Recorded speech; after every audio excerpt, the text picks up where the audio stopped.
2300-day prophecy, and it's not our purpose here in this particular video to deal with the 2300-day prophecy, etc. So we're going to deal with that part of the vision that's going to be applicable to what we're studying here at the time.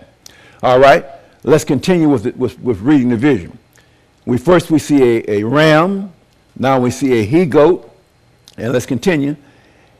And he came to the ram, verse 6, and he came to the ram that had two horns, which had been standing before the river, and ran unto him in the fear of his power. Verse 7. And I saw him come close unto the ram, and he was moved of choler against him, and smote the ram, and brake his two horns, and there was no power in the ram to stand before him.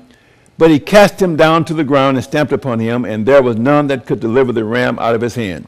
Therefore the he-goat waxed very great, and when he was strong, the great horn was broken, and for it came up four notable ones toward the four winds of heaven. Continuing on.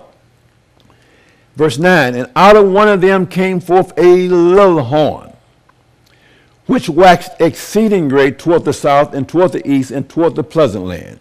Verse 10, and it waxed great even to the host of heaven, and it cast down some of the hosts and of the stars to the ground, and stamped upon them. Verse 11, yea, he magnified himself even to the prince of the host, and by him the daily sacrifice was taken away, and the place of his sanctuary was cast down. Now that word sacrifice is a supplied word, and we won't get into that either.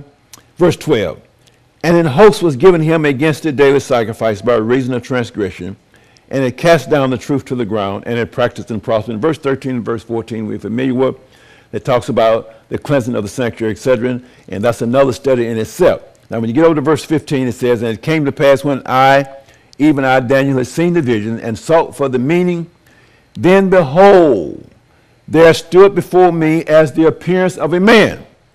Verse 16, look at verse 16.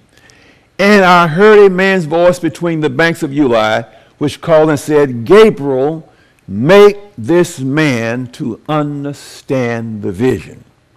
Verse 17, so he came near where I stood, and when he came, I was afraid and fell upon my face. But he said unto me, understand, O son of man. Understand, O son of man, for at the time of the end shall be the vision. I want to say to you, brothers and sisters, it's time for us to understand. It's time for us to get back to the book. It's time for us to understand what we're reading. It's time for us to inquire of God, Lord, help me to understand your word. Verse 18. Now as he was speaking with me, I was in a deep sleep on my face toward the ground, but he touched me and set me upright. Verse 19.